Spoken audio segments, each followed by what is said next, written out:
좋은 아침입니다. 아침의 하나를 뉴스 종합 비타민 아침의 매일경제 김은미입니다. 꼭 필요한 뉴스만 콕콕 집어서 전해드리겠습니다. 시작해볼까요?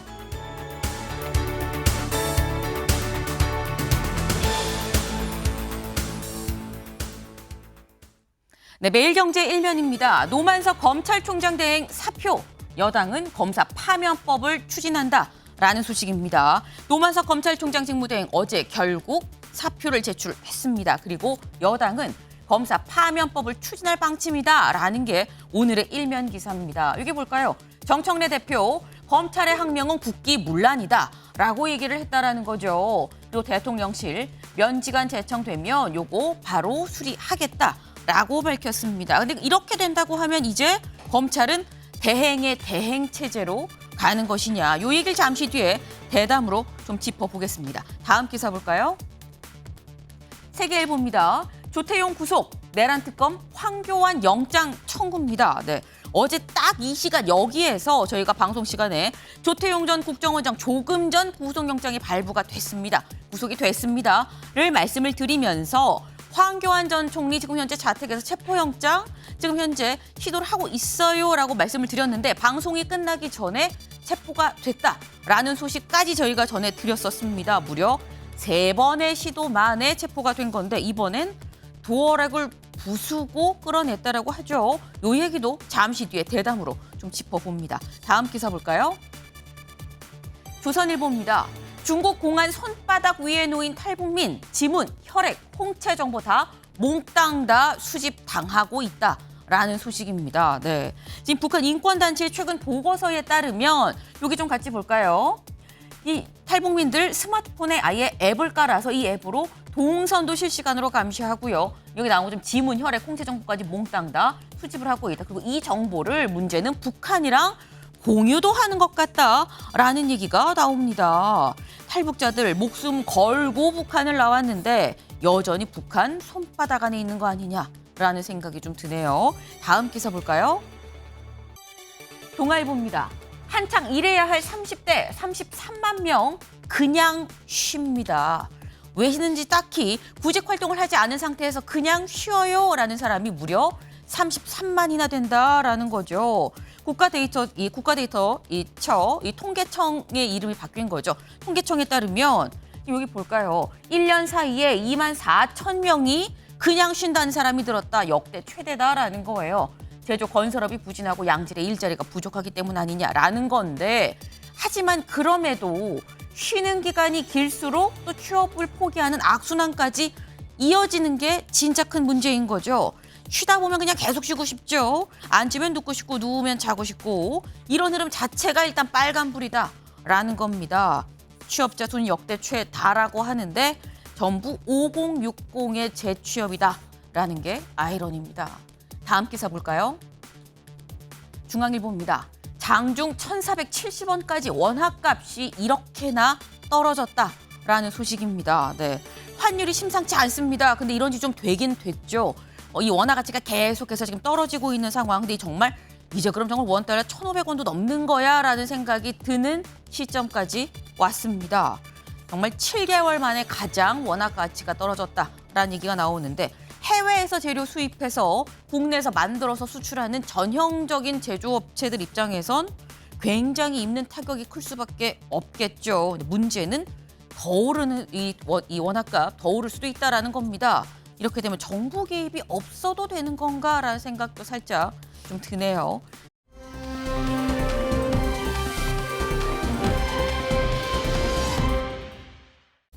네. 이거 뭐야? 개구리 위에, 머리 위에 잠자리가 앉았네. 어떻게 이 모습을 딱 포착을 했지라는 생각 들지 않으시나요? 네. 생생한 이 사진. 근데 이 사진이 일본의 한 사진 공모전에서 최우수상을 탄 사진이라고 하는 이 사진이 가짜란 의혹이 제기가 됐습니다. AI로 만든 거 아니야라는 얘기가 나온 건데 이 AI 의혹, 이 주최 측이 해당 작가한테 물어봤대요. 근데 그랬더니 사실 제가 직접 제작하지 않은 작품을 응모를 했습니다라고 얘기를 했다라는 거죠. 근데 이거 어떻게 가짜인지 알았지 싶은데 전문가들이 얘기하는 건 개구리 눈의 초점과 잠자리 눈의 초점이 다르다라는 걸 짚어냈다고 합니다. 감나물려 필부는 알 수가 없는 이게 전문가의 영역의 세계인 건데 어쨌거나 이제 눈 앞에 보이는 것까지도 다 의심해봐야 되는 세상이 된 것 같다라는 생각이 좀 드네요. 아침에 매일경제 뉴스 종합 비타민 언제나처럼 TV로 좀 크게 보시다가요. 궁금한 점 유튜브 댓글로 남겨주시면 같이 좀 얘기를 보겠습니다.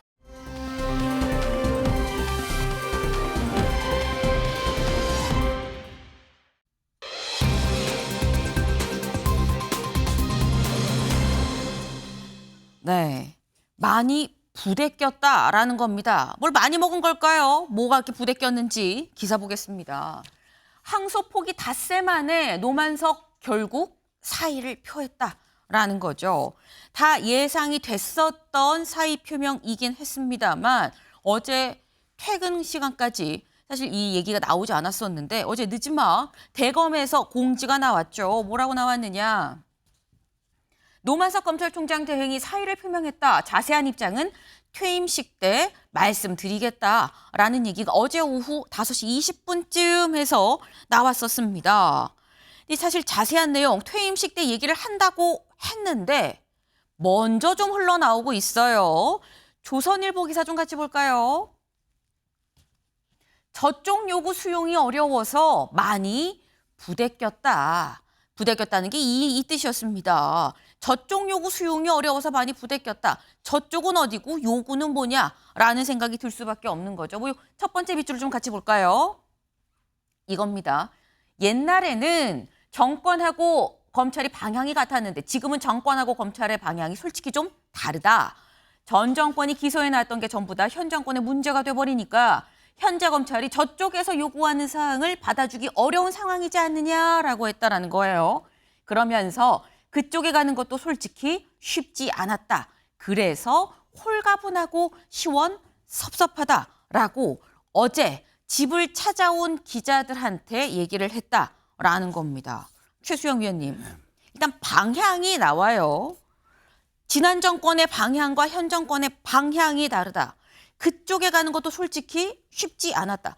전 정권이고 현 정권이고 일단 방향이 있다는 전제인 건데 그럼 여기서 말한 방향은 뭡니까? 그건 정권의 코드를 맞추는 거죠. 코드. 코드죠. 그러니까 그래서 이제 검찰 개혁이 필요하다는 내용에는 진보 보수할 것 없이 일부 동의하는 이유는 검찰이 너무 정권에 편향된 그런 굴종된 자세를 보였다는 거죠. 그러니까 검찰의 수사의 독립성과 중립성을 그걸 금과 옥조처럼 삼아야 되는데 정권이 바뀌면 거기에 코드에 이제 부합하는 듯한 그런 행태를 보이고 그다음에 그 정권에 해당되는 수사에 대해서는 봄바람처럼 부드럽게 대하고 전 정권이나 이런 사안에 대해서는 아주 추상같이 대하는 그런 이중성들이 결국 이제 검찰이 이런 모습들 나왔는데 저는 노만석 대행이 좀 솔직한 표현을 했다고 봐요. 그러니까 사실 좀 가려고 했는데 저쪽에 갈 생각도 좀 있었는데 네. 가려고 하니까 저쪽에서 검찰을 전부 형용화시켜버리고 그다음에 검찰이 직접 수사권을 박살내버리니까 나 혼자 가서 혼자 호의호식할 수도 없는 노릇이고 또 이제 내년부터는 공소청장이 되는 거잖아요. 네. 그러다 보니까 할 일도 별로 없어지고 이런 와중에 딜레마에 빠졌다는 얘기를 하는 것 같은데 저는 그럼에도 불구하고 노만석 대행이 정말 비겁하다는 생각이 들어요. 왜 이런 얘기를 이렇게 합니까? 검사는 자기의 직분에서 자기의 결기를 보여주고 자기의 소명을 다해야 되는 것 아닙니까? 마치 이제 이러고 나서 저쪽 집 형이 날 때린다고 해서 내가 어쩔 수 없이 내가 일렀어 라는 식의 지금 얘기를 하는 이게 과연 검사로서의 덕목에 맞는 건지 저는 퇴임식 때 무슨 얘기를 할지 모르겠어요. 언제 할지도 모르겠지만 비슷한 얘기들이 흘러나올 것 같은데 과연 그게 검찰의 독립에 도움이 되겠습니까? 저는 너무 비겁한 행태라고 봅니다. 네. 굉장히 본인 입장에서 솔직하게 얘기를 한 것 같은데 여기서 말하는 방향이라는 거 결국 코드 아니겠느냐. 그동안 코드, 정치검찰이었다는 거 아니겠느냐라는 취지의 말씀이셔서 좀 비겁하다라고 말씀을 하셨는데 사실 지금 노만석 대행이 이게 지금 얘기를 하는 게 좀 솔가분하고 시원섭섭하다라고도 얘기를 하고 있죠. 근데 그러면서도 또 이렇게 얘기를 합니다. 뭐라고 얘기하느냐?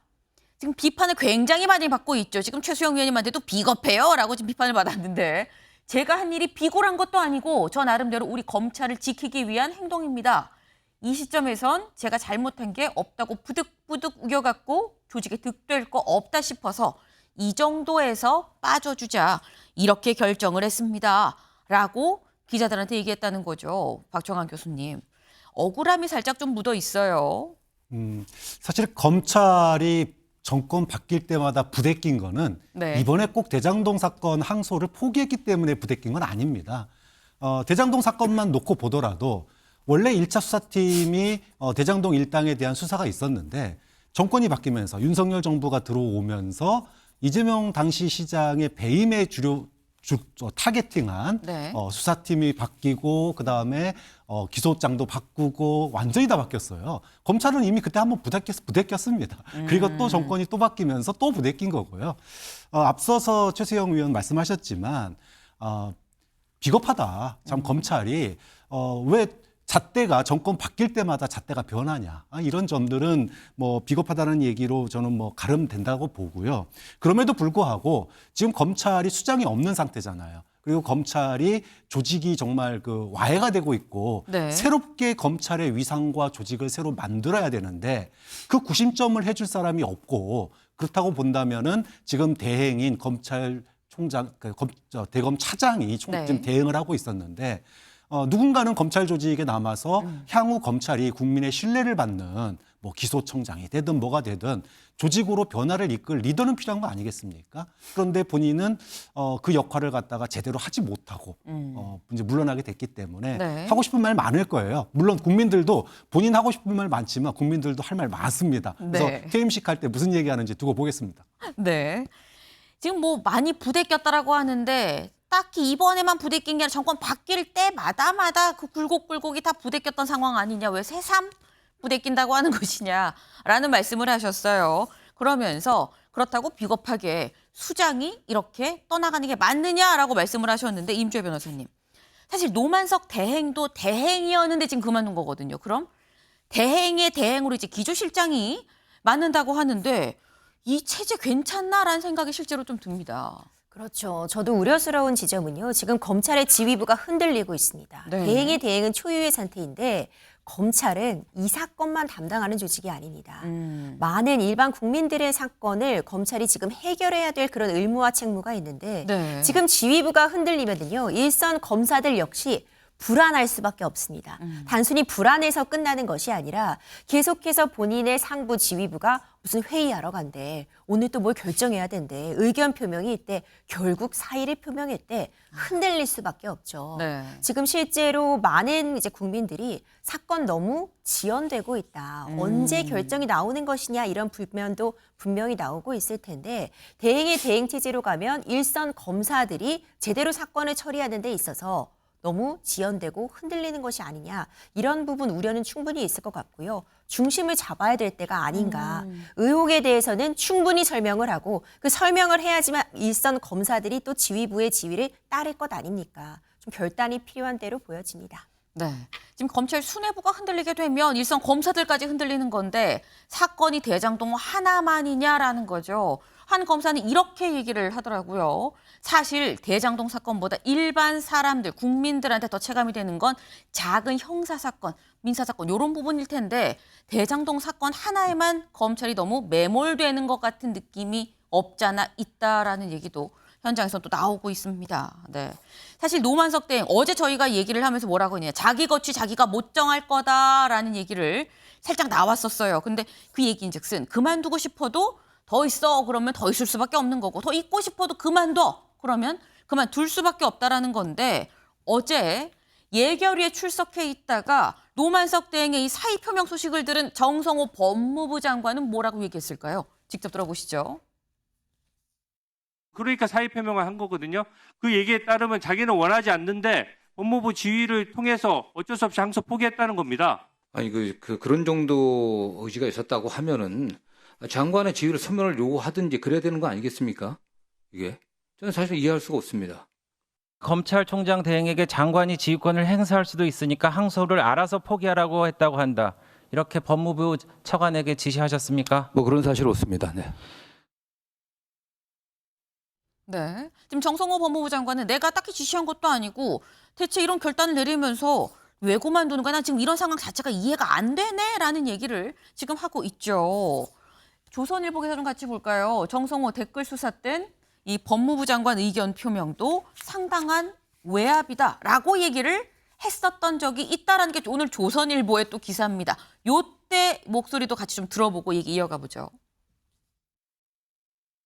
그다음 국정원 댓글 사건 관련해서도 그 당시 2013년도에 후보자가 그 국정감사에 나와서 증언할 때도 사실은 뭐 그것이 지시는 아니라고 하더라도 아니라고들 얘기를 하지만 뭐 공식적으로 그렇게 지시를 했겠습니까? 상당한 정도 외압으로 느꼈다고 하는 것이 또 사실로 드러났었고 또 이런 부분에 관련해서는 분명한 기준과 원칙을 세워야 됩니다. 네, 당시에 윤석열 검찰총장이었었네요. 이 댓글 조작 사건을 이 수사를 할 때 좀 외압이 있었다라고 검찰총장 전이었었던 것 같아요. 그 전에 이 수사를 하면서 상당히 좀 외압이 있었다라고 얘기를 하니까 거기에 대해서 이제 옹호를 해주면서 했었던 얘기가 맞다, 법무부 장관이 그냥 하는 의견 표명 이것도 다 상당한 외압이다라고 약간 편을 들어줬던 그때의 얘기입니다. 조선일보가 오늘 이 기사를 쓴 이유, 박정환 교수님. 조선일보는 저 때는 맞고 지금은 틀리냐 뭐 이런 얘기를 지금 하는 것 같아요. 네, 저는 조선일보가 선택적 그 따옴표를 따가지고 인용을 했습니다. 왜 그때는 법무부 장관 의견 표명도 외압이라 그래놓고 본인은 의견만 표명했는데 뭐 수사 지휘한 거 아니라 그러느냐. 네. 아마 그 점을 비판하고 싶었던 것 같아요. 자, 그런데 그 뒷말도 있거든요. 제가 정성호 법무장관 뭐 대변인은 아니지만 네. 그 뒷말이 뭐냐면 기준과 원칙에 따라야 된다라는 거예요. 왜 그때 다르냐라는 겁니다. 예를 들어 항소 포기도 마찬가지죠. 윤석열 전 대통령 구속 취소 때 항소 포기했을 때는 지검장 중에 누구 항해 한 명이라도 한 사람이 있습니까? 아무도 안 했습니다. 그런데 이번 항소 포기에 대해서는 온 지검장들이 들고 일어나요. 기준과 원칙이 없는 거죠. 그러니까 정성호 법무장관이 지금 얘기하고 있는 것은 뭐 그때 말이 달라지는 것도 물론 비판받아 마땅하지만 중요한 건 정권 바뀔 때마다 부대낄 텐데 그 부대낄 때 검찰이 자신들의 원칙과 수사나 항소의 잣대가 원칙이 필요한데 정권 바뀔 때마다 그 잣대가 바뀌니까 이 부분에 대해서 국민들이 아까 말씀드린 것처럼 비겁하다는 얘기도 나오는 거고 참 검찰이 갈대 같다 이런 비판도 받는 거고요. 저는 그런 점에서 정성호 법무장관의 비판도 우리가 뒷얘기까지도 한번 다 들어볼 필요가 있다라고 봅니다. 네, 정성호 법무부 장관 말이 바뀌었다라고 얘기하기 전에 정권 코드에 맞춰서 알아서 풀이 눕는 것처럼 누웠던 검찰이 더 문제다라는 말씀을 지금 하신 걸로 좀 이해가 됩니다. 네. 근데 어쨌든 지금 현재 노만석 대행은 그만둔다고 얘기를 했죠. 그런데 지금 이 정성호 법무부 장관은 왜 그만두는 거야? 이해가 안 되네. 라는 지금 이런 얘기예요. 여기에 왜 그만두는지 모르겠네.의 방점이 지금 찍힌 걸로 들리는데 노만석 대행이 사의를 표명하고 불과 한 1시간쯤 지났을까? 대통령실에서 알립니다라는 공지가 나왔습니다. 뭐라고 나왔느냐? 법무부 장관으로부터 노만석 검찰총장 직무대행의 면직안이 제청이 되면 수리를 하겠다는 방침입니다. 라고 알림이 왔어요. 최수영 위원님. 네. 또 청와대에서 근무를 하셨었으니까 통상 면직안이 장관에 의해 제청이 돼도 네. 이거를 받을 거야 말 거야 그 고민하는 시간이 있고 그 고민하는 시간 동안 언론도 받을까 말까를 또 기사로 쓰기도 하거든요. 근데 제출이 되면 수리를 하겠다라고 사전에 쿨하게 초고속으로 지금 딱 이거 수리합니다 방침을 알렸거든요. 어떻게 네. 해석해야 됩니까? 그러니까 이거 한마디로 표현하면 기다렸다는 뜻이잖아요. 근데 저는 이걸 보면서 이제 궁금증이 풀렸다. 이거 생각이 드는 게 뭐냐. 네. 이래서 대행 체제를 했구나. 정말로 죄송합니다. 검찰총장을 청문회 거쳐서 임명한 총장이라면 이렇게 쉽게 사의 표명하고 받아들일 수 있을까요? 못하죠. 대행이잖아요. 대행이니까 만만한 거예요. 그래서 지난 7월 심우정 총장 사태 이후에 지금까지 대행 체제로 간 거예요. 네. 사실 검찰이 이렇게 대행 체제로 간 적이 별로 없습니다. 지난 탄핵 정국은 좀 약간 그 별도의 그런 상황이었기 때문에 국가가 좀 대행 체제로 간 건 있지만 이렇게 상명하복을 원칙으로 하는 집단에서 청문 절차를 거쳐서 수장까지 만드는 데서 이렇게 대행 체제를 사실 오래 간 적이 없어요. 근데 이게 간 것은 뭐냐? 결국에는 만만해 보이는 노만석 대행이 이런 일들을 처리하고 나서 결국엔 외압과 내풍을 그러니까 외풍과 내풍 다 못 이긴 거죠. 그래서 이제 알아서 사퇴하니까 그래 오케이 하고 이제 대행의 대행 체제입니다. 자 그러면 이제 새로운 이른바 검찰총장을 지명할 때까지 네. 대검 기조부장이 3인자가 이제 대행을 하게 돼요. 그러면 더 취약하고 더 흔들리죠. 지금 좀 전에 그 검찰 레벨 리더십에 김 변호사님 주셨는데 이렇게 되면 갈대는 갈대가 아니라 완전히 누운 풀이 되는 겁니다. 그러니까 흔들리는 갈대 정도가 아니에요. 그러니까 저는 이런 걸 기다렸는가. 그렇게 해서 사실상 검찰을 형해와 무력화시키고 그다음에 노만석 대행의 얘기를 보면은 뭔가 기대하는 거 있을 것 같아요. 그 뭐냐면 검경 수사권 이제 다시 한번 조정할 때 우리 보안 수사권 줘. 우리 이제 경찰에 너무 다 넘기지 말고 그거 하나 좀 챙기려고 해서 정권의 입맛에 맞게끔 조금 자기가 했는데 이제 용도가 다 했으니까 폐기되고 또 다른 3인자를 이제 총장 대행시킴으로써 용산의 뜻대로 모든 것들을 좌지우지하고 사실상의 검찰총장은 지금 법무장관 된 얘기가 있거든요. 그런 것들이 녹아있는 그 메시지가 아닌가 좀 보는 거예요. 네. 지금 쭉 말씀하신 게 최수영 위원님의 생각이다. 아마 이런 것 같다라는 최수영 위원님의 생각이에요. 근데 지금 요 사안에 대해서 어제 노만석 대행 사표 쓰고 안 쓰고 요 얘기를 두고 어제 국회 법사위도 사실 열렸죠. 항소 포기와 관련해서 법사위가 어제 열렸었습니다. 거기서도 이 얘기가 계속 터져나왔다는 거거든요. 들어보고 오실까요? 장관께서는 이재명 대통령하고 교감하고 그 뜻을 법무부에서 분명히 말씀하시고 결국 법무부 차관께서 그 전달한 거 아니겠습니까? 이때까지 검찰은 그래도 우리 국민들을 위해서 행주 역할 정도는 했어요. 그런데 이제 그냥 걸레로 만들어가지고 갖다 버리실 생각입니까? 항소 포기시키는 게 그 걸레로 만드는 거예요. 국가기관을. 윤석열한테는 아무 말도 못하고 김건희한테는 아무 말도 못하고 왜 이재명 정부에 대해서는 자기들이 안 하고 항소 안 하고 선택적 항명을 하느냐 이거죠. 내란 숙에는 나라를 주권을 도둑질하고 수천억을 날렸는데 국민의힘 정당은 그때는 동조하고 있다가 이제 대장동 조작 수사가 나타나니까 민심을 뒤집으려고 억지를 부리고 있는 것입니다.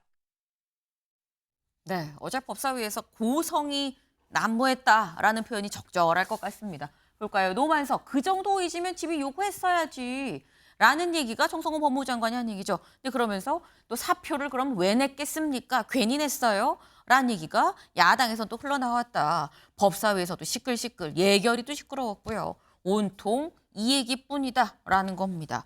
하지만 어쨌거나 일단 항소는 포기가 된 상태인 거죠. 이미 엎질러진 물입니다. 그리고 이 대장동 관련해선 항소심 재판부가 이제 설정이 되고 항소심이 열려야 되는 수순으로 이제 가는데 다음 기사 좀 같이 볼까요? 대장동 항소심 재판부 하루 만에 교체. 이 선거법 무죄 고법 형사 6부로 재배당이 됐다라는 소식입니다. 검찰은 항소하지 않았지만 피고인이 항소를 했기 때문에 항소심은 열리죠. 다만 검찰이 항소를 안 했기 때문에 검찰이 요구하는 더 높은 형량이라던가 범죄 수익 환수 자체가 불가능해진 거 아니냐라는 게 앞선 논란들의 핵심인 건데 어쨌거나 그럼에도 불구하고 피고인이 항소했기 때문에 항소심은 열려야 됩니다. 재판부가 지금 배당이 처음에 됐어요. 어디로 됐느냐 같이 볼까요? 서울중앙고법 형사 3부로 갔습니다. 그런데 법관 셋 중에 한 명이 남욱 변호사랑 사법연수원 동기였던 거예요. 재척 사유가 되죠. 그래서 다시 재배당이 됐다라는 거죠. 그래서 형사 6부가 배당을 받았는데 형사 6부가 받고 보니까 여기 지난 3월에 이재명 대통령 선거법 관련해서 무죄가 선고가 됐었던 데네라는 겁니다. 박정환 교수님. 여기서 뭐 하루 만에 뭐 교체 이렇게 했던 물론 이 사유가 있었어요. 그럴 만한 이 재배당될 만한 사유가 있었는데 약간 오비 일학이야라는 얘기가 좀 나와요. 형사 6부가 이재명 대통령 선거법 위반 무죄만 한 건 아니거든요. 네. 그런데 딱 그 부분만 끄집어내서 뭔가 정권의 입맛에 판결한 쪽에 배당한 거 아니냐라고 하는 그런 뉘앙스를 갖다가 제목에다가 딱 실어놨어요.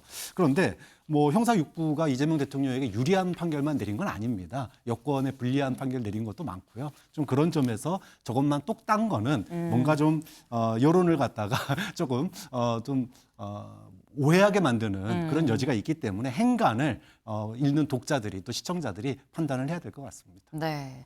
지금 형사 6부에서 이 건만 했겠느냐. 민주당이나 뭐 어쨌거나 여권 인사들한테 이 마이너스가 되는 사건들도 많았을 텐데 이것만 빼서한 건 좀 의도적인 보도가 아니냐라는 취지로 또 말씀을 주셨어요. 항소 포기 후폭풍이 계속되고 있는 형국입니다. 이 폭풍이 언제 어디까지 갈지가 주목이 되네요.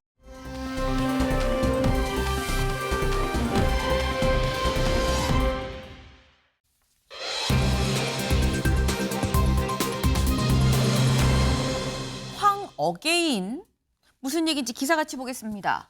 특검 황교안 영장 청구 개업날 우원식 한동훈 체포해야 됩니다라고 선동을 한 혐의다라는 거죠. 어제 저희가 말씀드린 거 황교안 전 총리, 황교안 전 대표 자택에서 체포가 됐습니다. 그리고 이 체포가 됐습니다까지를 전해드렸었어요. 그런데 이 관련해서 체포가 또 그냥 된 건 아니죠. 상당히 약간 이 갈등, 대치 상태에 있다가 체포가 되는 그 모습 잠깐 영상으로 보고 오실까요?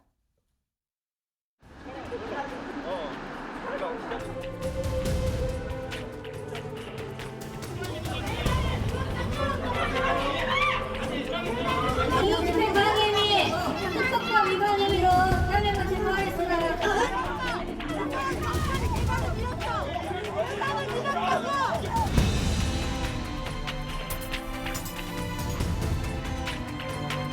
가만 놔도 되겠습니까? 안 됩니다. 저는 지금 미친 개하고 싸우고 있는 겁니다.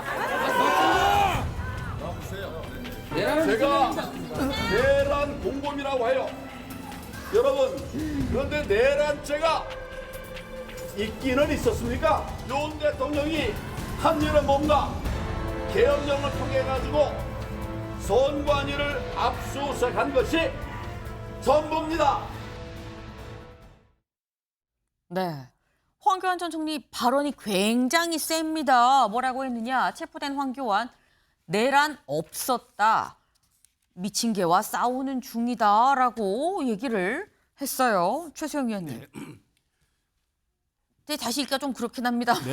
미친 개는 뭘 뜻하는 겁니까? 그러니까 뭐 정권을 뭐 표현한 것 같은데요. 네. 정권과 아마 특검을 이제 겨냥해서 이렇게 우회적으로 표현한 것 같은데 사실 그 황교안 전 총리가 3번에 대한 특검의 영장 집행을 불허하고 응하지 않았잖아요. 그러다 보니까 저도 그거는 좀 심했다고 봐요. 왜냐하면 어찌됐건 본인이 변호사이고 또 전직 법무장관의 국무총리 권한대행까지 국가 권한 그 대통령 권한대행까지 한 분인데 그러면 차라리 응하고 가서 적법하게 본인의 입장을 설명하면 될 일인데 계속 하다 보니까 이렇게 이제 체포 영장이 발부돼서 체포가 된 건데 저는 그건 좀 과했다고 봅니다. 어쨌든 일국의 법치국가에서 법적 집행에는 좀 동조해 주는 게 맞는데 그런데 저렇게 강력한 워딩을 난사하는 이유는 아마 저는 일견 이해가 되는 건 있어요. 그러니까 내란 선동죄라면은 내란죄가 확정이 돼야 되는데 지금 내란 혐의로 재판 중이잖아요. 네. 아직 혐의가 확정이 안 되는 상태인데 네. 내란 선동이라고 하니까 이제 법률가 입장에서는 이건 동의할 수가 없는 지점이 되겠죠.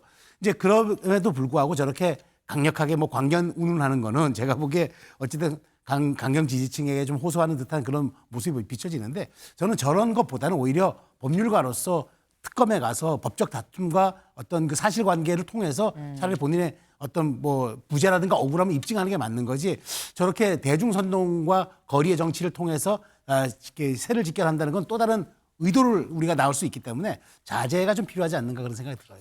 네. 사실 영상으로 확인하셨습니다만 막 지지자 일부는 막 연행되는 상황까지 굉장히 그 대치 상황 자체가 좀 위험해 보일 수도 있는 그런 상황이었다라는 거죠. 근데 지금 보면 그 상황이 좀 위험했다라고 말씀드린 뭐 황교안 전 총리 뭐 말이 너무 센 거 아니야라는 얘기도 하긴 합니다만 특검도 어젠 굉장히 세게 나갔습니다. 저희 그 사진 좀 같이 볼까요? 황교안 전 총리 자택에 있다가 체포가 된 거죠. 그런데 여기 보시면 이게 지금 현관문입니다. 문짝이 이 도어락이죠. 도어락이 완전히 뜯어졌어요. 뜯고 문을 강제 개방해서 들어가서 데리고 나왔다라고 봐야 되는 거죠. 임주혜 변호사님. 저희가 보통 이게 검찰 출석을 계속 거부를 한 거잖아요. 그러다 보니까 이 물리적 조치랑 같이 체포가 좀 된 그런 상황으로 좀 보이는 건데 이런 경우가 또 흔한가? 일반 국민들이 볼 때는 윤석열 전 대통령도 그렇게 안 가다가 체포돼서 물리적으로 나오고 이번에도 그러고 흔한 거야라고 생각할 수 있거든요. 사실 영장이라는 의미를 생각해 보면은요. 왜 영장까지 발부받아서 수사를 하는 그 대상자를 데려오려고 하는가? 영장은 강제력을 할 수 있는 권한이라는 의미입니다. 이 강제력에는 물리력이 들어가 있는 것이고 당연히 이 집행을 위해서 어느 정도 물리력이 수반되는 걸 용인하고 있다는 뜻. 그렇기 때문에 엄격하게 발부되고 영장이 있어야지만 집을 수색하고 또 인신을 잡아올 수 있는 그런 권한인 건 분명한데요. 어제 있었던 충돌은 사실 좀 위험천만해 보입니다. 한눈에 보더라도 지금 좁은 복도에 너무나도 많은 지지자들이 몰려 있었습니다. 그리고 감정이 격해 있었죠. 저런 과정에서 어떤 인명피해도 충분히 있을 수 있는 상황이고 누구 하나 계단으로 굴러 떨어지면 또 큰 사고로 이어질 수 있었잖아요. 양측 모두 대응이 과도했다 이런 평가 충분히 가능해 보이고요. 이 체포영장 같은 경우에는 3차례 정도 보통 출석 요구에 불응하면 발부되는 것은 맞습니다. 그런데 지금 이에 응하지 않은 것도 문제라는 지적 충분히 가능해 보이는데 조금 더 조율할 수는 없었는가 그 부분은 저도 아쉬움으로 남습니다. 굳이 물리력을 행사하지 않은 상태에서 일이 해결될 수 있었다면 참 좋았을 텐데 이게 도어락이 뜯겨가면서 지지자가 연행이 되면서까지 갈 수밖에 없는 상황이었었느냐라는 거예요. 근데 여기서 또 다른 소식이 들려온 게 어제 저희 방송 중 한 8시 30분쯤, 오전 8시 30분, 40분쯤에 사실 체포가 됐다라는 소식을 저희도 속보로 전해드렸는데 그로부터 한 10시간쯤 지나서 내란 특검에서 공지가 나왔습니다. 무슨 공지냐?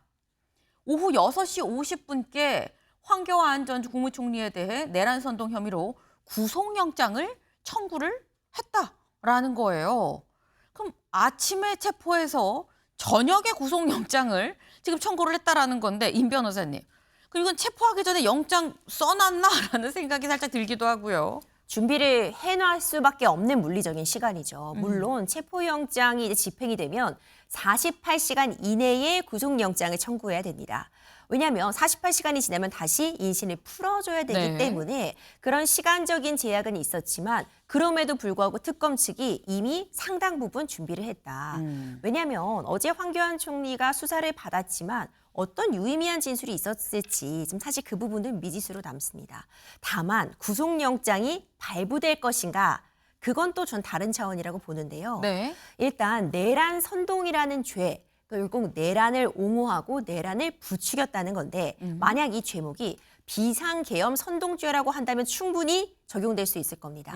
지금 가장 문제되는 것이 12월 3일 비상계엄 선포 직후에 황교안 전 총리가 SNS에 이 비상계엄을 옹호하는 그런 발언을 남기고 특히 특정 정치인을 체포하라는 과격한 발언이 있었는 게 문제인데 이런 반언을 한 사람은 굉장히 많았습니다. SNS에 당일 이런 글들이 굉장히 많이 올라왔을 텐데 굳이 황교안 총리만을 딱 집은 것. 지금 특검에서는 그것이 전직 총리라는 지위 그리고 법무부 장관까지 한 사람이기 때문에 이 비상계엄이 선포될 수 없는 상황임을 충분히 알 사람이 한 것 자체 그 지위로서 충분히 알았음에도 이건 선동한 거라고 본 것인데 과연 그 사람의 전직에 따라서 다른 사람들과 달리 처우할 수 있었는가 아하. 이 부분 저 하나는 의문으로 남고요.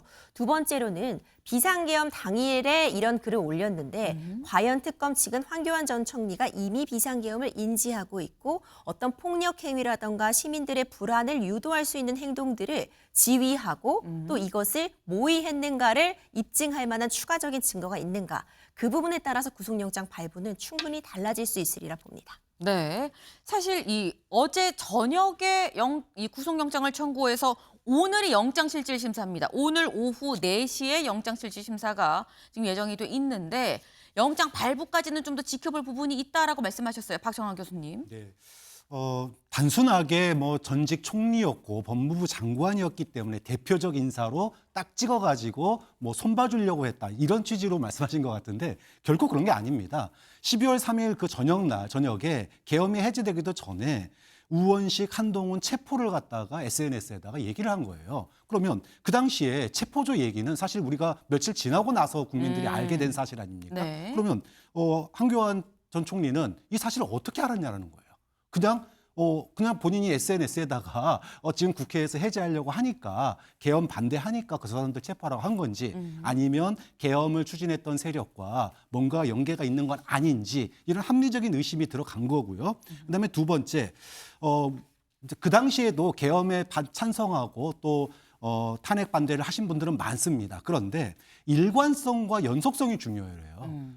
왜 황교안이냐라고 했을 때 12월 3일 날 저녁에서의 그런 SNS 내용뿐만이 아니고 서부지법 난동 사태 때도 황교안 전 법무부 총리가 난동 그 폭동 주도자들을 갖다가 변호를 하면서 네. 자위권과 방어권이라고 얘기를 했어요. 그러니까 일관되게 그런 그 국론 국렬과 내란 찬성 세력에 대한 옹호가 일관됐었고요. 또 탄핵 심판 헌법재판소에 대해서는 네. 탄핵되면은 국민들이 폭동을 일으킬 거다. 이러면서 연속 그러니까 12월 3일부터 탄핵 이후까지 일관되게 계엄과 내란에 대한 찬성 그리고 내란에 대한 어떤 선전선동이 지속적으로 이어왔기 때문에 그 대표적인 인사기 때문에 구속영장이 청구가 된 거다. 좀 그런 점에서 물론 뭐 영장 청구에 대해서 법원이 어떻게 판결할지에 대해서는 지켜봐야 될 것 같습니다. 네. 지금 이 황교안 전 총리의 구속영장 과연 두 분 말씀을 들어보면 발부가 될 건지 말 건지 약간 아리송한 그런 부분이 분명히 있습니다. 근데 이런 지금 두 분이 말씀해 주신 거는 지금까지의 나오는 얘기들인 거고 사실 어제 황교안 전 총리가 체포가 되면서 압수수색도 같이 이루어졌거든요. 압수수색으로 어떤 내용이 추가적으로 이 내란 특검에서 갖게 된 건지 그리고 체포하고 난 다음에 황교안 전 총리의 진술 중에서 뭔가 유의미한 게 있을지 여부까지를 종합해서 아마도 오늘 오후 4시에 있을 영장실질심사에서 가부간 결정이 나지 않겠나라는 생각을 좀 해봅니다. 네. 그런데 일단 이렇게 체포돼서 이제 구속 기로에 놓인 황교안 전 총리에 대해서 어제 국민의힘 규탄 대회가 있었습니다. 직접 보고 오시죠. 민주주의가 더 이상 무너지지 않도록 대한민국 법치주의가 사망하지 않도록 여러분 일어나 싸웁시다. 대장동 항소 포기를 덮기 위해서 오늘 황교안 전 총리를 긴급 체포하고 지금 압수수색을 하고 있습니다. 여러분 전쟁입니다. 우리가 황교안입니다. 뭉쳐서 싸웁시다. 네, 장동혁 국민의힘 대표죠. 뒤에 쭉 보시면 지금 굉장히 국민의힘 의원들이 다 모였습니다. 어제 국회 계단에서 규탄 대회를 하는 상황이었었는데 처음에 모인 것 자체는 대장동 사건 이 항소 포기에 대해서 규탄을 하는 그런 상황이었었는데 들으셨죠? 장동혁 대표 우리가 황교안입니다라고 지금 얘기를 했습니다. 우리가 황교안, 이재명, 탄핵을 장동혁 극우 동체 행보 가속화다라고 경향의 기사입니다. 근데 최수영 위원님, 우리가 황교안입니다라고 얘기를 했는데 사실 또 생각해보면 황교안 전 대표는 국민의힘 소속도 아니긴 해요. 그렇죠. 근데 우리가 황교안입니다라는 얘기는 이것도 어디까지 해석을 해야 되는 거지라는 생각이 들거든요. 그러니까 이런 것 같아요. 그러니까 이재명 정권이 너무 이제 무도하다. 물론 특검과 이재명 정권을 동일시할 수는 없죠. 네. 특검은 이제 별다른 이제 또 수사의 그 기관으로 봐야 되는데 그럼에도 불구하고 시기적으로 이렇게 물론 저도 황교안 전 그 총리가 그 특검의 수사에 응하지 않은 거는 저도 부적절하다고 봤지만 그렇다고 해서 이렇게 좀 전에 뭐 지적하신 것처럼 저렇게 과하게 문까지 뜯어가면서 저렇게 강제 집행을 해야 되는가의 의문도 있고 그다음에 장동혁 대표 말 중에 정치적 표현의 자유까지 이렇게 구속으로까지 비유할 수가 있겠는가. 저렇게 SNS 글 올리는 거는 정치인들의 일반적인 일인데 그리고 이제 그것이 선동했다는 것은 내란죄가 성립이 돼야 그 선동했다는 것도 나오는 거고 그 인과관계는 좀 더 법률적으로 따져봐야 되는데 저렇게 영장을 압수수색하자마자 바로 영장 치는 것도 그렇고 이게 어떤 특정된 기획 의도가 아니었느냐 이런 이제 그 여러 가지 오해가 살 수가 있죠. 장 대표는 그 얘기를 하고 싶었던 것 같아요. 그러니까 이 대장동 수사로서 지금 국민의 역풍이 불다 보니까 다시 특검이 어떤 존재감을 과시하기 위해서 황교안 전 총리 같은 여권의 구여권의 상징적 인사를 저렇게 강력하게 이제 집행하고 소환하고 그다음에 뭐 영장 청구함으로써 조금 시선을 돌리려는 그런 의도가 있지 않느냐라는 걸 지적을 하는 것 같아요. 근데 어찌됐건 저렇게 모인 사람들이 대부분 당협위원장들이고 당직자들이라 보니까 강한 발언이 나오긴 했지만 전 그렇다고 이게 극우적 발언이다. 이게 다시 퇴행이다. 여기에 동의하고 싶지 않아요. 왜냐하면 지금 정부 구도가 지금 여당과 야당의 대결 구도가 너무 선명해지고 있기 때문에 저는 야당 대표로서 충분하게 분위기에 맞는 얘기를 한 것이다. 근데 너무 과하게 정치적 해석을 할 필요는 없다고 생각합니다. 요건 짧게 박창환 교수님 얘기도 좀 들어봐야 될 것 같아요. 네. 우리가 황교안이다. 이러면 이 메시지가 던져주는 게 너무나 명확해요. 국민의힘이 왜 지금 20% 지지율 박스권에 갇혀 있는지 알파자 오메가가 다 이 안에 들어 있습니다. 대표적인 부정선거론자이고 계엄과 내란에 대해서 찬성한 인물이에요. 그런데 국민의힘이 이런 스탠스를 가진다면 우리가 황교안이다 그러면은 여전히 계엄을 찬성하고 있고 또 그다음에 윤 전 대통령의 탄핵이 부당하다라고 얘기하고 있는 가장 대표적인 인사 아닙니까? 그럼 국민의힘은 여전히 그 입장을 가지고 있다라고 하는 것에 반론에 불과하다. 물론 아까 말씀하신 것처럼 뭐 상징적인 의미로서 이재명 정권과의 뭐 자유민주주의를 수호하는 그런 걸 강조하고 싶었을지 모르겠지만 국민들에게 들리는 이미지는 뭐냐 하면 계엄차 여전히 내란 옹호 정당이구나, 계엄 옹호 정당이구나, 이래가지고 과연 내년 지방선거 어떻게 치를 수 있겠느냐, 민주당 얘기가 아니고요, 국민의힘 내부에서 나오는 탄식의 목소리라고 봅니다. 네. 지금 이 내란 계엄과 선을 긋지 못하고 있는 게 국민의힘의 또 현실 아니냐라는 좀 지적을 하셨는데, 내란 특검 어제 황교안 전 총리 아침에 체포하고 저녁에 구속영장을 쳤죠. 요즘 굉장히 수사에 속도를 내고 있습니다. 관련해서 오늘 국회에서도 사실 이 추경호 전 원내대표에 대해서 오늘 국회 본회의에 보고가 있습니다. 체포동의안이 넘어왔죠. 근데 국회 본회의 보고를 하고 아마도 27일쯤엔 표결이 있지 않겠냐라는 건데, 이것도 사실 역시 내란 특검의 이 구속영장이었었는데, 마찬가지로 박성재 전 법무부 장관 오늘 오전 10시 10분 잠시 뒤죠. 이 구속영장 재청구가 됐습니다. 오늘 영장 실질 심사가 예정이 돼 있다라는 거. 오늘 굵직굵직한 일정들이 또 같이 좀 있다는 점도 말씀을 좀 드립니다.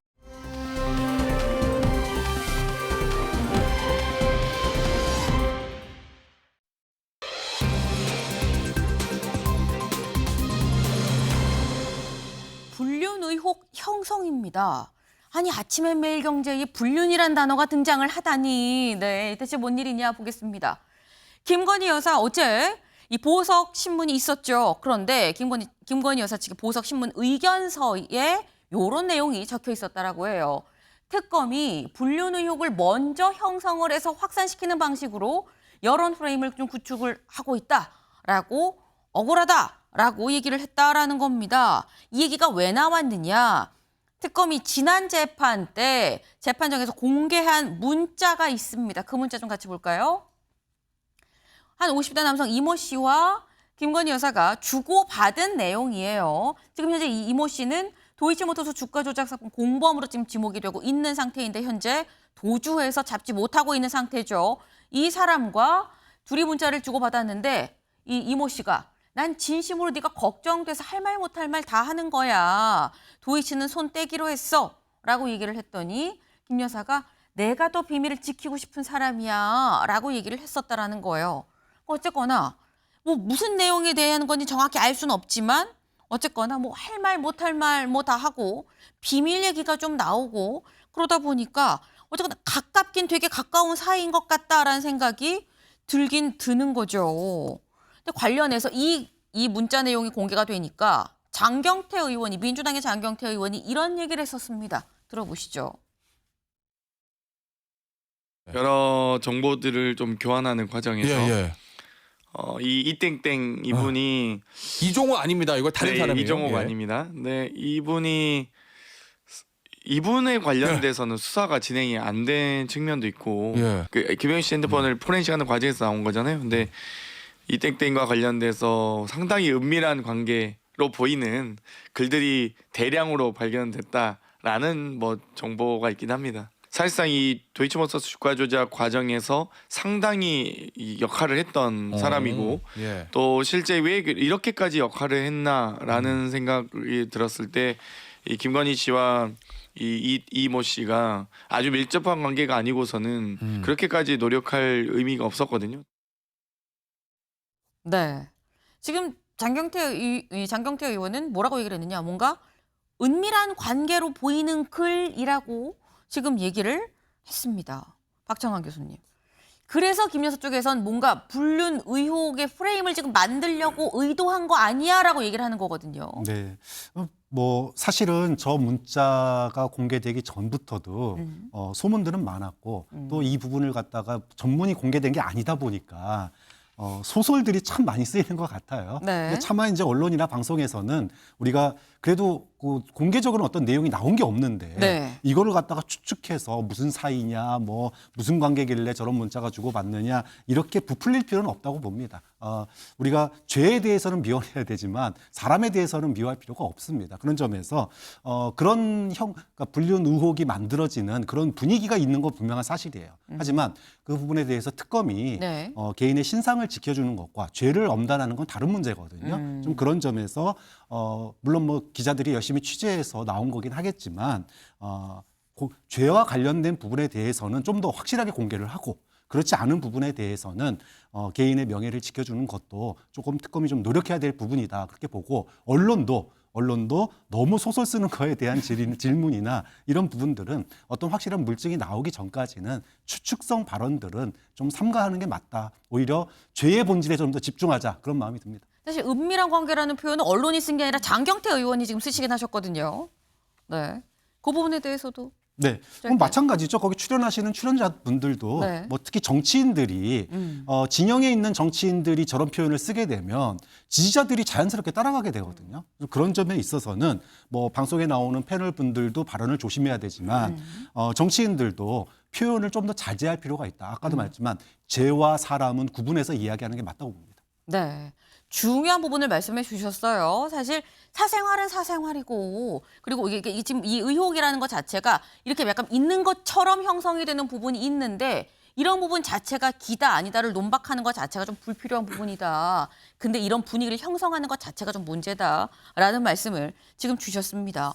근데 김 여사 측이 직접 이렇게 불륜 의혹을 특검이 형성하고 있다라고 의견서에 쓴 이유가 있겠죠. 김 여사 쪽에선 임주혜 변호사님. 그러니까 나는 이런 의혹들에 대한 방어권 보장을 위해서 내가 보석이 돼야 된다라는 걸 사실 의견서에 쓴 건데 또 선뜻 생각하기에 안에 있으면 방어가 안 되고 밖에 있으면 방어가 되나? 라는 생각이 들기도 드는 부분이 있거든요. 맞습니다. 지금 보석이 필요하다는 의견서를 제출하면서 여러 가지 사유를 대다가 한 가지 사유로 나온 것 같아요. 네. 앞서 나온 이야기 저도 전적으로 동의를 하는 게요. 어디까지나 의혹에 불과하고 일단 사생활 측면인데 죄의 본질에서 벗어나는 이야기를 부풀려 하는 것은 문제가 있어 보입니다. 그런데 이렇게 의혹들이 있으니까 저는 구속 상태에서 있을 수가 없어요 라는 그 논거가 받아들여질 것인가? 저는 그건 어렵다고 봅니다. 그러니까 지금 이런 의혹들이 형성되어서 나에게 좀 비난하는 여론 그리고 나의 지금 신변에 있어서 안 좋은 이야기들이 나오는 것과 네. 내가 지금 문제가 되고 있는 그런 죄명으로 인해서 구속이 된 것과는 또 별개의 일입니다. 이런 의혹들이 내가 구속 상태에서 벗어난다고 해서 사그러들 것은 아니기 때문에 사실상 이런 주장을 한 것은 충분히 이해가 되고 공감이 되지만 네. 과연 불구속 사유로서 인정이 되는가? 이런 의혹들이 있다는 것이 내가 지금 증거인멸을 하고 있다는 의혹을 낮춰줄 수 있는가? 좀 관계가 없는 주장을 한 것이라고 봅니다. 네. 근데 지금 이 김 여사 쪽에서는 이런저런 얘기를 지금 다 의견에다 지금 담았다라고 말씀을 하시는 거죠. 그러니까 굉장히 뭔가 이렇게 진짜 보석이 돼야 됩니다. 재판장님 이 얘기를 지금 하고 있는 것 같은데 이 김건희 여사 측의 어제 이 보석 심사의 발언들을 좀 같이 보겠습니다. 무슨 얘기를 했느냐. 건강 상태가 정말 안 좋습니다. 구치소 내에서도 혼자 중얼중얼 한다고 해요. 그리고 주거지제한은 물론 전자장치 부착 이것까지도 다 좋고요. 휴대전화 사용 불가 다 받을 수 있습니다. 조건 뭘 걸든지 다 수용할 수 있습니다. 라고 얘기를 했다라는 거예요. 뭐가 돼도 좋으니까 일단 나가게만 해주세요. 라고 얘기를 했다라는 건데 지금 이 얘기를 보면 임 변호사님 몸도 몸이 약간 심리적으로도 좀 불안한 것 같다라는 생각이 좀 들긴 듭니다. 그렇죠. 사실 구속 상태 재판을 받느냐와 불구속 상태에서 재판을 받는 건 천지 차이입니다. 일단 본인이 심리적으로도 굉장히 위축되어 있기 때문에요. 네. 사실상 적극적으로 재판에 임하려는 의지가 꺾이는 그런 의뢰인들도 참 많거든요. 그래서 불구속 상태 재판 받는 게 본인의 방어권 행사에 훨씬 더 유리하다는 그런 주장이 가능한 건데 문제는 지금 구속될 때와 지금의 사유가 크게 달라졌는가 상황이 크게 달라 보이지는 않는다는 점에 있습니다. 결국 보석이 허용이 되려면 증거인멸의 우려가 없다는 부분이 입증이 돼야지 네. 이전에는 구속이 필요했지만 그럼 지금은 구속 안 해도 되겠네라는 판단이 가능한데 지금 그 샤넬백의 수수를 인정한 부분 전 그것이 가장 큰 변수로 보는데요. 당연히 김건희 여사 측에서는 내가 지금 사실관계에 따라서 성실하게 재판을 받고 있다. 잘못 말했던 부분도 이렇게 정정하고 있다. 증거인멸의 우려가 없다고 하겠지만 특검 측은 당연히 거봐라.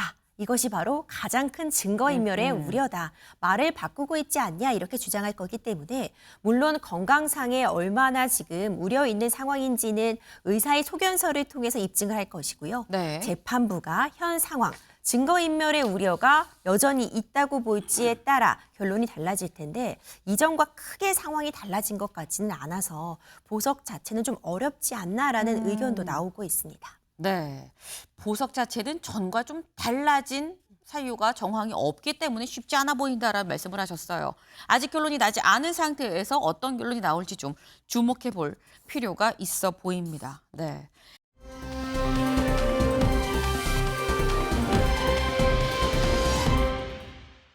먼저 트럼프 대통령이에요. 비만이면 이민 불가? 이게 무슨 얘기냐라는 거죠. 네. 이 관련해서 트럼프 대통령 이 얘기가 왜 나왔는지 국무부가 이번에 새롭게 지침을 좀 마련을 했다라고 합니다. 같이 보시죠. 만성질환, 고혈압, 비만 등 수십만 달러 상당의 치료가 필요한 건강 상태를 가진 신청자의 비자 발급을 거부할 수 있다라는 거예요. 네. 지금 만성질환 없는 사람 별로 없을 텐데 고혈압 어느 정도 좀 나이가 좀 드신 분들은 다 하나씩 또 있다고 하는 것 중에 하나가 또 고혈압이에요. 여기 또 비만까지 들어갔습니다. 이거 있으면 발급을 거부할 수 있다라는 건데 우리가 흔히 생각할 때 트럼프 대통령도 날씬하진 않은 것 같은데라는 생각이 들긴 들거든요. 지금 그 영상 준비가 됐나요? 보고 오시죠. What does he do? He's 70 years old. He's not slim and trim. He brags about eating fast food every day.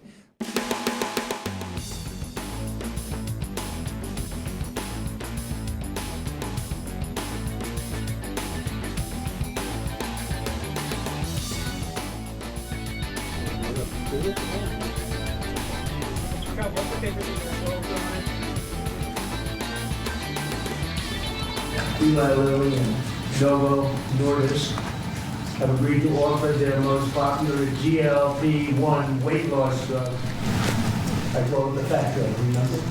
At drastic discounts. They're very effective drugs. So it's a triumph for American patients that will save lives and improve the health of millions and millions of Americans. Amazing thing. 네, 트럼프 대통령이 치즈버거 좋아하는 건 전 국민이 알죠. 치즈버거와 제로콜라를 제일 좋아한다. 치즈는 한 장 더 얹어서 먹더라라는 걸 모든 전 세계 사람들이 다 아는데 비만은 안 돼요라고 지금 얘기가 비자 발급 안 나와요라고 얘기를 합니다. 근데 박창환 교수님, 미국의 건국 이념이 자유 아닙니까? 이 살찔 자유는 없는 건가요? 어떻게 생각해야 되는 거죠, 이거?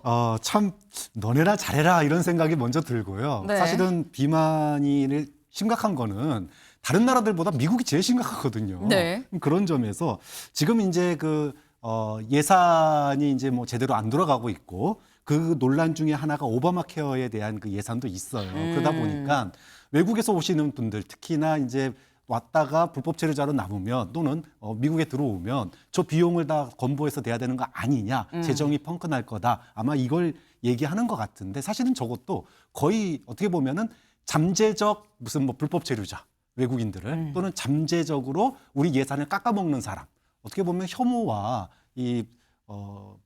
그걸 조정하고 있는 그런 발언이 밑에 깔려 있거든요. 좀 그런 점에서 굉장히 의도된 발언 아니냐 이런 생각이 들고 그렇기 때문에 미국이 지금 다른 나라보다 더 심각한 저런 그 만성질환, 고혈압, 비만 이 부분에 대한 건강 문제를 해결하는 게 본질인데 사실은 그 문제를 해결하지 못하니까 애매한 네. 외국에서 들어오려고 하는 사람들을 갖다 때리는 거 아니냐 뭐 이런 생각이 드는 거죠. 네, 지금 트럼프 대통령의 전형적인 그 선입견이 여실히 좀 반영된 새로운 지침 아닌가라는 생각이 드는데 사실 이게 트럼프 대통령뿐만이 아니라 트럼프 대통령의 측근이라고 얘기가 됐죠. 피트 헤그세스 이 미국 국방부 장관 지난달이었나요? 지지난달이었나요? 이 전군 지휘관 회의 때 이런 얘기를 한 적이 있습니다. 잠깐 들어보시죠.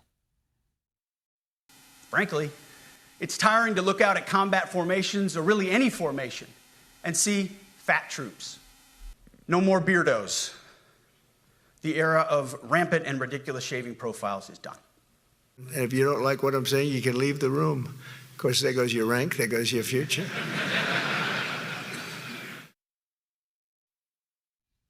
네. 뭐 턱수염 안 되고 긴 머리 안 돼요. 그리고 솔직히 뚱뚱한 군인 보는 거 지겹습니다라고까지 지금 얘기를 했어요. 최수영 위원님. 이게 약간 그냥 전반적인 어떤 국정 철학이라고 지금 봐야 되는 걸까요? 근데 이게 외모지상주의잖아요. 아니 그 군인들이 네. 정말 장군들은 리더십이 중요한 거고 네. 선신하고 솔선수범하고 작전의 판단 능력이 중요하지 수염 기른 거 무슨 상관이 있습니까? 아, 수염 길러서 이제까지 명장들 얼마나 많았어요. 그리고 저 피터 그세스 그 소령 예비역 출신이잖아요. 네. 장군들까지 올라갈 때 다 이유가 있는 겁니다. 뚱뚱한 장군들 나중에 이게 뭐 면역 체계가 좀 건강에 이상이 있어 생길 수도 있는 거고. 근데 외모가 날씬하면 지휘 잘합니까? 이런 것들이 본인은 좀 날씬하다 보니까 아마 그런 얘기를 하는 것 같은데 그게 정말 저는 일반의 오류를 범할 뿐만 아니라 인권의 문제도 있는 거예요. 저 장성들이 얼마나 자존심 상했겠습니까? 중요한 거는 군인의 덕목을 지키는 거고 군인이 군인으로서 가져야 할 자질을 보여주는 게 중요한 거지 그게 외모랑 무슨 상관이 있습니까? 지금 트럼프 대통령도 마찬가지예요. 아마 이렇게 하게 되면은 미국의 공공의료 체계가 뭐 비용을 대신 부담해야 되니까 그게 부담이 돼서 당신들 이게 비만 안 받을 거야 얘기하는데 네. 그게 미국이 아니지 않습니까? 미국은 프론트의 나라입니다. 근데 뚱뚱하다고 안 받고 날씬하다고 받고 돈 있다고 받고 돈 없다고 안 받고 저는 트럼프식의 선별주의가 상당히 미국의 많은 그 대중으로부터는 보편적인 인식을 동의받지 못할 거라고 저는 봅니다. 네.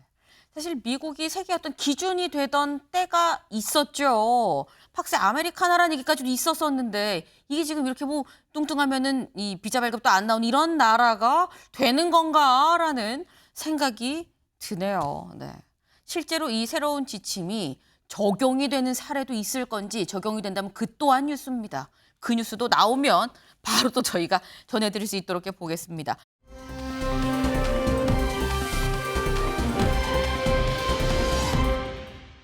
네, 백종원 씨죠.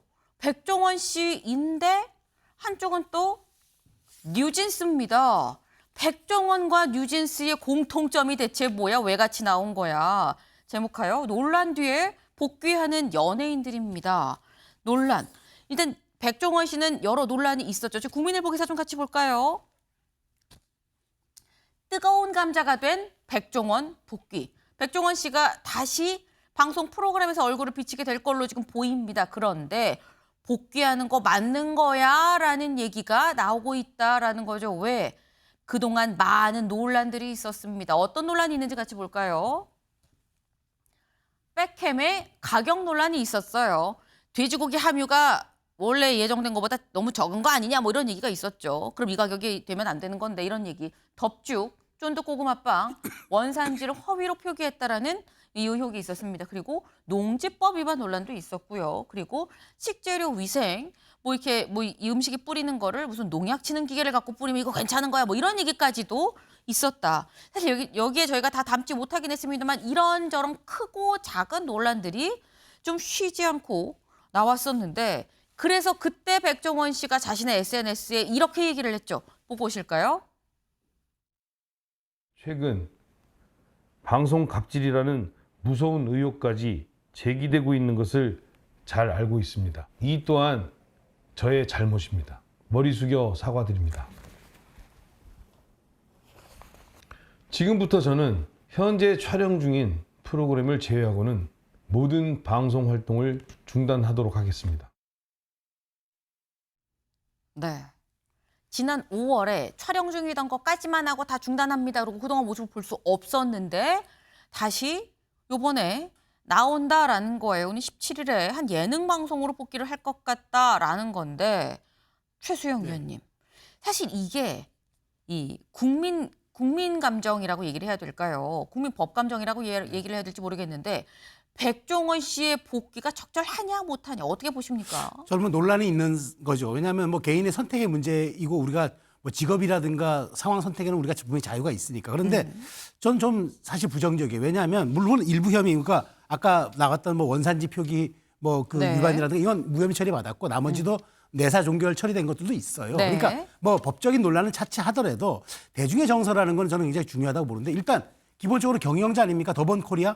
근데 더번 코리아가 뭐 자료를 보니까 영업 손실을 지난해 163억 원이나 기록을 했다는 거예요. 네. 그럼 주주들 손해고 가맹업주도 손해인데 CEO라면 먼저 이 부분부터 해결하는 게 우선이 아닐까요? 먼저 기업을 정상 궤도에 올려놓은 다음에 그다음에 방송 복귀를 하는 수순이라면 모를까. 그리고 또 하나, 자, 이번 정기국회 때 이런 가맹점과의 문제에 대해서 국회가 좀 질의하겠다고 증인 채택하니까 안 나왔어요. 다른 일정이 있다고. 그런데 그러면은 거기는 못 나가고 국민이 좀 듣고 싶어하는 얘기는 국정감사에서 의원들이 대신 질의하겠다는데 거기는 안 나가고 방송은 좀 복귀해야 되겠고 이러다 보니까 이 선별적 대응이 물론 본인의 개인 자유긴 하지만 사실 저 정도의 인플루언서면은 사실상 대중의 영향력을 지배한다고 봐도 무방한 그런 분인데 그런 어떤 위치에 있는 분이 선별적으로 자기 이익에 의해서만 선택한다는 인상을 줄 수가 있기 때문에 과연 이것이 대중의 사랑으로 다시 또 이어질 수 있을까? 저는 약간 부정적인 측면이 있다고 봐요. 그렇기 때문에 논란은 있지만 저는 시기상조라는 분위기 쪽에 저는 제 의견을 표명합니다. 네. 일단 개인 의견입니다라고 말씀은 하셨습니다만 일단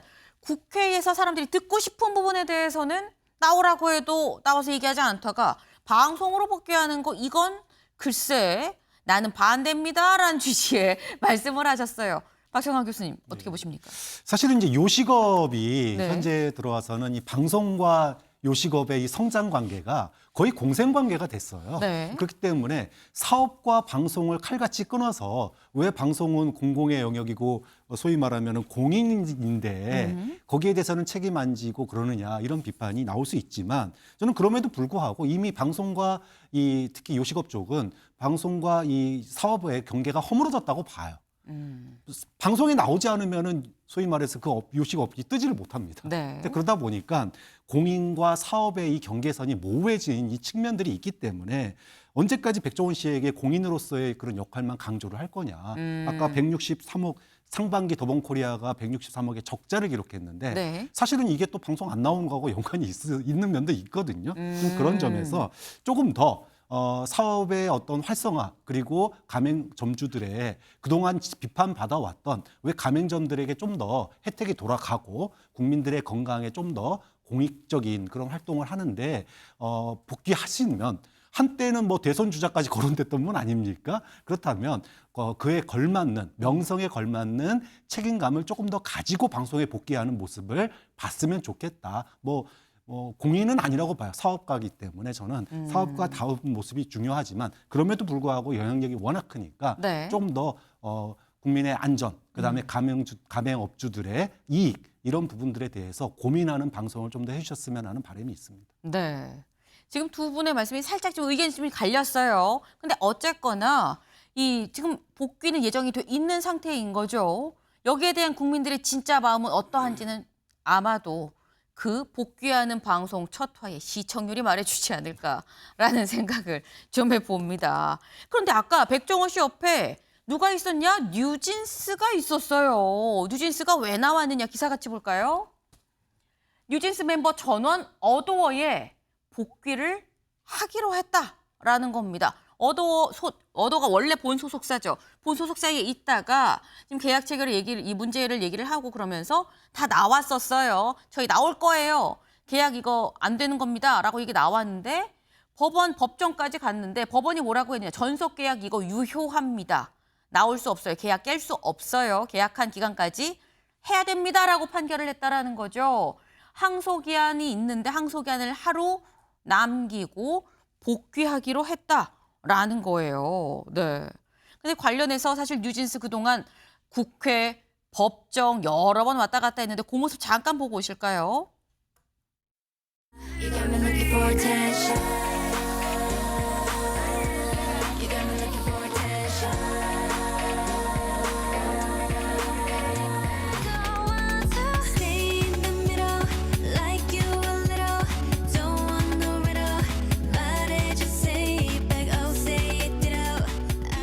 나한테 그냥 맞다이로 들어와. 이렇게 비겁하게 뭐 어쩌고저쩌고 뒤에 떨지 말고. 그 사건만 아니었고 이제 데뷔 초반부터 되게 어떤 높은 분이 많이 맞으셨어요. 맞으셨을 때마다 저희 인사를 한 번도 안 받으셨고 그냥 서로 인간으로서 존경하면 적어도 직장 내 괴롭힘과 따돌림 문제는 없지 않을까 싶고요. 저희가 겪었던 일들에 대해서 모두 다 잘 전달한 것 같아서. 네, 지금 보신 것처럼 이러한 우여곡절 끝에 근데 결국은 돌아간다라는 거예요. 근데 임 변호사님, 돌아가도 또 제대로 활동을 할 수 있을까라는 생각이 들기도 합니다. 좀 안타까운 상황입니다. 네. 결국 이번 법원 판결은요, 사실상 이 계약이 유효했다, 어도어 결국 하이브 측의 손을 들어준 겁니다. 지금 뉴진스 멤버들이 계속해서 계약 파기 사유가 있었다, 부당한 대우를 받았다고 주장을 해왔지만 네. 법원은 한 번도 이 부당한 대우를 인정하지 않았습니다. 결국 항소 기한을 하루 앞두고 뉴진스 멤버 전원 복귀 의사를 밝힌 건데요. 이 아티스트와 회사는 결국 신뢰관계를 기반으로 하는데 그렇죠. 지금 뉴진스 멤버들이 계속 주장했던 것처럼 신뢰관계가 깨졌다고 했는데 그럼 앞으로 활동을 하려면 이걸 어떻게 다시 이어붙일 것인가, 그리고 이 긴 소송 과정에서 이 좀 돌아선 팬들의 마음 어떻게 돌아오게 할 것인가 좀 지켜볼 필요 있어 보입니다. 네. 사실 항소를 할 수 있었지만 복귀를 결정을 한 건 항소에도 실익이 없다라는 판단이 있기 때문인 거겠죠.